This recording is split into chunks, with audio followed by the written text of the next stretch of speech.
A very warm welcome to today's session. So I am discussing the principles, the principle 2. I have discussed the principle 1 in the previous video. So you must follow certain things, certain principles to develop a nurturing environment which is best suitable for your children.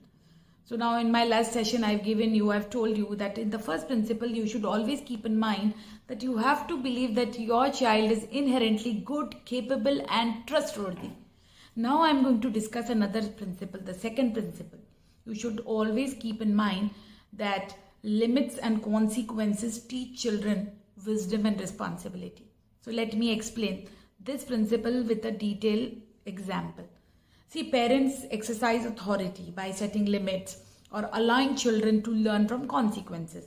For example, if you don't come for lunch at home timely, you will stay hungry, or I am not going to serve you. Another example, if you forget doing homework, then your teacher is going to ask for it, or it will affect your grades. So what doesn't work is getting mad at them or feeling overly responsible where your child is not doing certain things your way. So we have to allow them to have experienced these consequences rather than preaching, nagging. This is particularly very important when your children are young and they can understand the conversation. So I believe this principle will help you to have a clear boundary of consequences and allow your child to be more self-dependent and more self-driven. And they can also, these young people, you can impose more control as they grow older, showing them the consequences.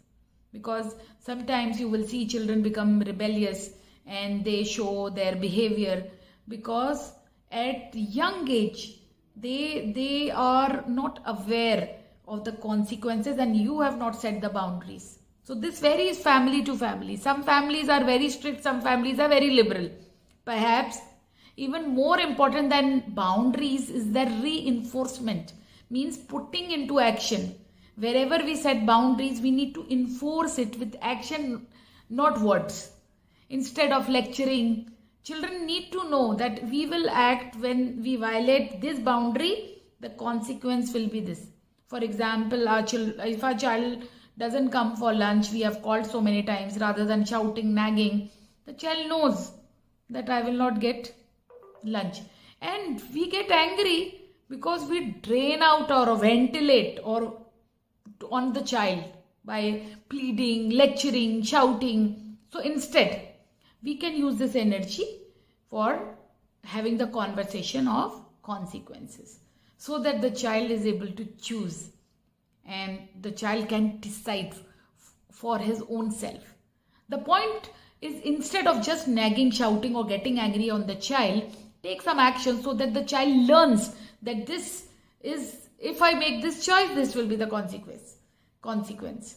And he or she learns by his own making choices and decision making, because this is making as a skill. I have observed that people don't have this muscle, and when it is money decision making, oh God, because in the childhood people were making our choices and decisions. Do you agree with this? So as adults, we make good choices because we know the consequences, and we teach the same to the children. Through this principle, we establish the follow through with consequences a little step by step. So we teach them by setting a limitation or structure for our own children when they behave outside of the structure. We must not shout and yell or nag or irritate the child, but mild action. Remember, again mild action.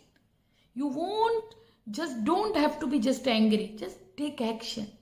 And just for the child, knowing the consequences, he will learn to take responsibility of his own choices.